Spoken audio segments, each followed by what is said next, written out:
Olá e boas-vindas a mais uma das nossas análises.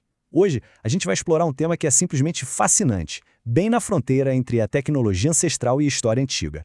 Mas vamos nos guiar pelo excelente trabalho acadêmico dos estudantes de Engenharia Civil João Gabriel, Laura e Vitória, desenvolvido lá para a disciplina de Interpretação Bíblica da História.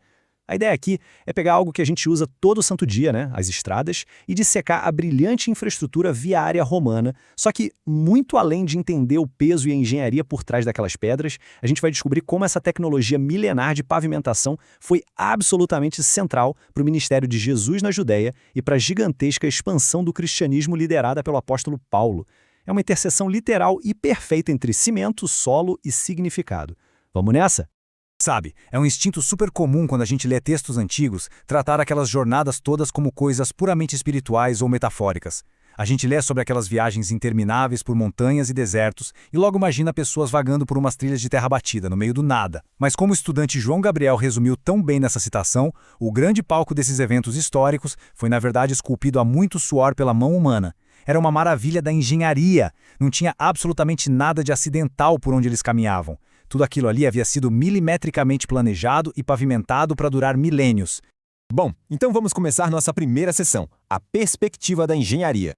Ok, vamos mergulhar nisso. Roma era, sem sombra de dúvida, o centro do mundo conhecido naquela época, garantindo a famosa Pax Romana, aquele período de relativa paz e estabilidade. Mas olha só, essa paz imperial não se sustentava só com discursos bonitos, não. Ela exigia uma logística implacável. Pensa bem, sem uma malha viária eficiente conectando os extremos do império, governar tudo aquilo seria impossível. Eram essas estradas que garantiam a marcha super rápida das legiões romanas para sufocar revoltas, o fluxo contínuo do comércio global e, claro, a arrecadação das pesadas taxas e impostos que sustentavam a capital. O império literalmente pulsava e respirava através dessas estradas. E isso nos leva à parte 2 do nosso estudo, construindo ad solidum. Como detalhado de forma bem técnica na pesquisa de Matease de 2023, construir na antiguidade era um processo colossal. Imagina só o esforço hercúleo de fazer tudo isso que a gente está vendo, mas sem o auxílio de nenhuma escavadeira ou trator moderno. Primeiro, eles demarcavam as bordas da estrada perfeitamente. Aí vinha a parte mais exaustiva: cavar uma vala imensa, só da força braçal, até encontrar uma camada de solo que fosse absolutamente inabalável.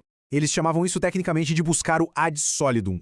Só depois de achar essa base firme é que eles preenchiam tudo com camadas sucessivas para criar um berço estrutural robusto, o gremium, finalizando com blocos de pedra perfeitamente encaixados no topo que formavam o sumum dorsum.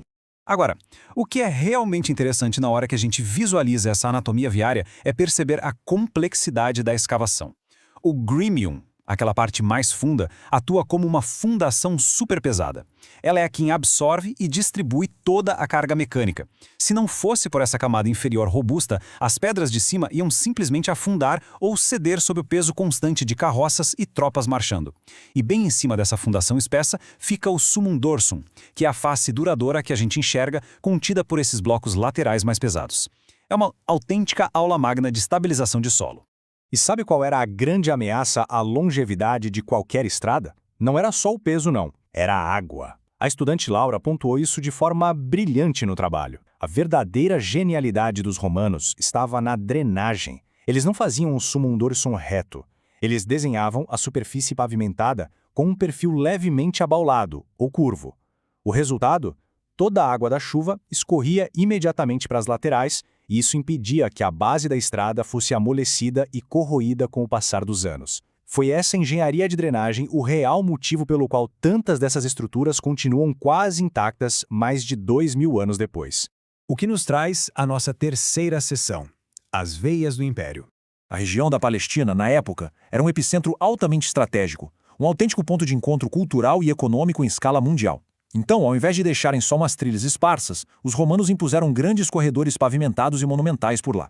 A gente tinha a lendária Via Maris, que funcionava como uma superestrada imensa ligando o Egito até as regiões da Síria. Pelo interior, serpenteava a famosa Estrada do Rei, que garantia um acesso dinâmico de Jerusalém a toda a área da Galileia. Eram rodovias extremamente pulsantes, lotadas o tempo todo por mercadores e viajantes fluindo de uma ponta a outra.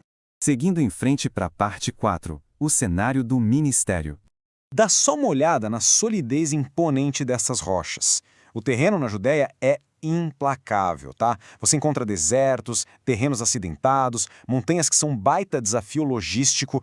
Construir aí exigiu muitas vezes rasgar a rocha viva para manter uma inclinação que fosse segura para as tropas, e é fundamental a gente se ligar num detalhe. Esse ambiente brutal, totalmente domado pela mão dos engenheiros, foi o cenário geográfico tangível onde Jesus conduziu todo o seu ministério.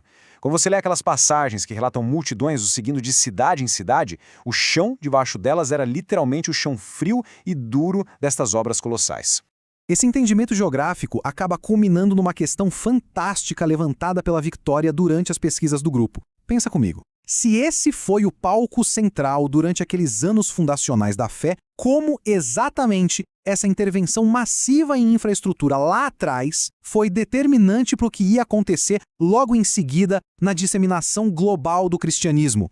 E é exatamente isso que a gente aborda na parte 5, a expansão do cristianismo. Olha, talvez a ironia mais profunda e bonita da história humana seja o fato de que essa mesma engrenagem desenhada puramente para o controle militar, criada para submeter o mundo, acabou sendo o veículo que libertou ideias que mudariam esse mesmo mundo para sempre. É literalmente a internet da antiguidade. O Império Romano provavelmente nunca imaginou que aquelas pedras acelerariam mensagens que não eram do imperador César. O apóstolo Paulo é a personificação brilhante desse fenômeno. Ele utilizou toda essa incrível logística de estradas para fazer suas epístolas e cartas cruzarem continentes inteiros, indo da Ásia Menor direto para o coração da Europa, numa velocidade que era inédita para a época. Resumindo, sem essas estradas de pedra firme, as ideias teriam ficado pelo caminho. O que nos leva à nossa sexta e última sessão, a metáfora do caminho. Isso ilustra perfeitamente como a vida cotidiana e os ensinamentos espirituais daquele tempo tinham uma sobreposição gigantesca. Assim como a gente viu que os engenheiros tinham que escavar exaustivamente lá para o fundo até encontrar o tal do ad solidum para evitar que a estrada colapsasse, Jesus usou aquela famosa parábola do homem prudente que edifica sua casa sobre a rocha maciça e não sobre a areia. E a grande sacada é, quem ouvia isso compreendia a lição na mesma hora. Por quê? Porque as pessoas presenciavam no dia a dia o custo absurdo e o suor das equipes de construção romana para assentar uma base perfeita antes de tentar levantar qualquer coisa que durasse. E se a gente entrar no campo linguístico, precisamos falar da grandiosa metáfora contida na palavra caminho. Para as pessoas da antiguidade, viajar em trilhas de terra normais e tortuosas era sinônimo de muito perigo, de assaltos e acidentes. Encontrar pela frente uma autêntica estrada pavimentada romana representava um alívio, a promessa de um percurso confiável que te levaria são e salvo ao seu destino. Portanto, quando eles falavam de seguir o caminho num sentido espiritual, a mente deles ia direto para esse senso de segurança arquitetônica e direção certeira. Não é à toa que, muito antes da palavra cristão se popularizar, aqueles indivíduos eram simplesmente conhecidos pelo título de seguidores do caminho. Faz todo sentido, né?